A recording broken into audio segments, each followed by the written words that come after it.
कर्पूर गौरम करुणावतारम संसार सारम भुजगेन्द्रहारम सदा वसंतम हृदयारविंदे भवम भवानी सहितं नमामि भवम भवानी सहितं नमामि। प्रेम से बोली सियापति रामचंद्र भगवान की जय। उतारू ए सखी हो उतारू ए सखी उतारू ए सखी हो उतारू ए सखी। तो राजा राम जी के आरती उतारू ए सखी। राजा राम जी के आरती उतारू ए सखी। राजा राम जी के आरती उतारू ए सखी। राजा राम जी के आरती उतारू ए सखी। उतारू ए सखी हो उतारू ए सखी।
कौशल्या के राम बबुआ सुमित्रा के लक्ष्मणा कौशल्या के राम बबुआ सुमित्रा के लक्ष्मणा कौशल्या के राम बबुआ सुमित्रा के लक्ष्मणा कौशल्या के राम बबुआ सुमित्रा के लक्ष्मणा कैकई के भरता भुवाल सखी आहे कैकई के भरत भुवन सखी सखी हो कैकई के भरता भुवाल सखी जी कैकई के भरत भुवन सखी राजा राम जी के आरती उतारुए सखी राजा राम जी के आरती उतारुए सखी सीता राम जी के आरती उतारुए सखी सीता राम जी के आरती उतारुए सखी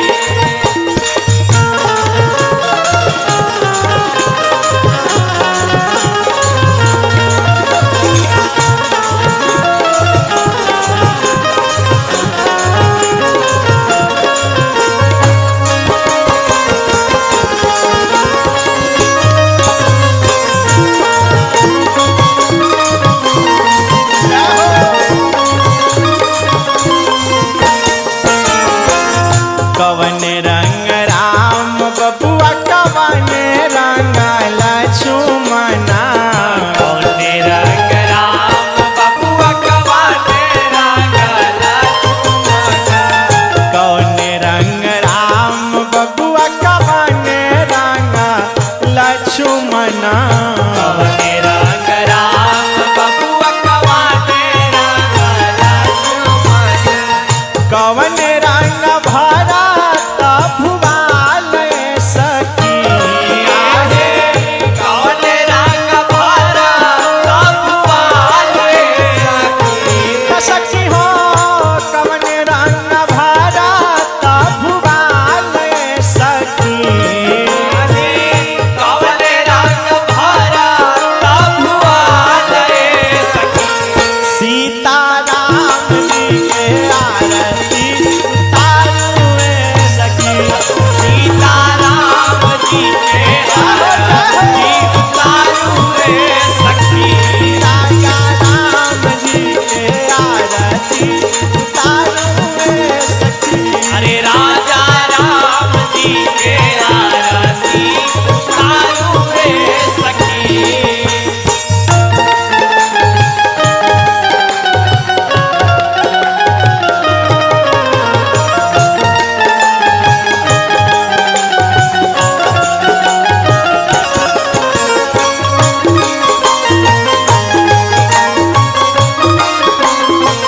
जय हो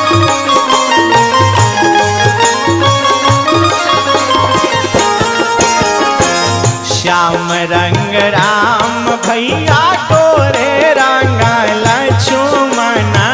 श्याम रंग राम भैया गोरे रंग लक्ष्मणा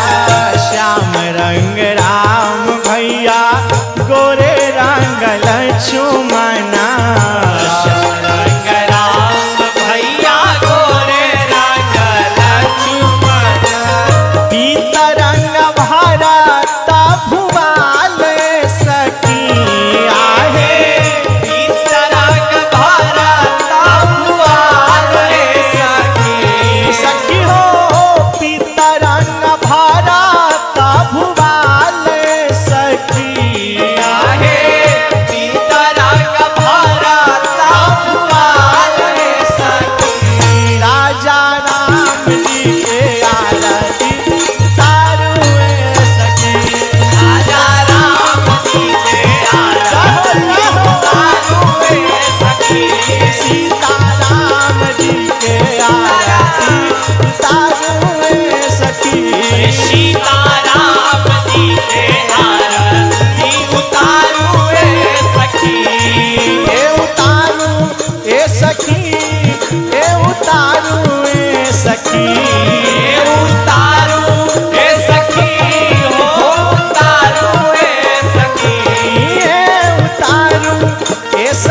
दीवा बाती बार के अरे सोन के थारी हवा में दीवा बाती बार के आरती उतारा सखी है दशरथ के लाल के आरती उतारब सखी है दशरथ के लाल के आरती उतारा सखी है कौशला के लाल के आरती उतारब सखी है कौशल्या के लाल के भारी भारी अंजूरी से मोतिया लुटाई के भारी भारी अंजूरी से मोतिया उतार के भारी भारी अंजूरी से मोतिया लुटाई के भारी भारी अंजूरी से मोतिया उतार के आरती उतारा सकी है कौशला के लाल के आरती उतारा सखी है कौशल्या के लाल के आरती उतारा सकी है कौशला के लाल के उतारा सखी है कौशल्या के लाल के प्रेम से बोलिए सियापति राम जी भगवान की जय।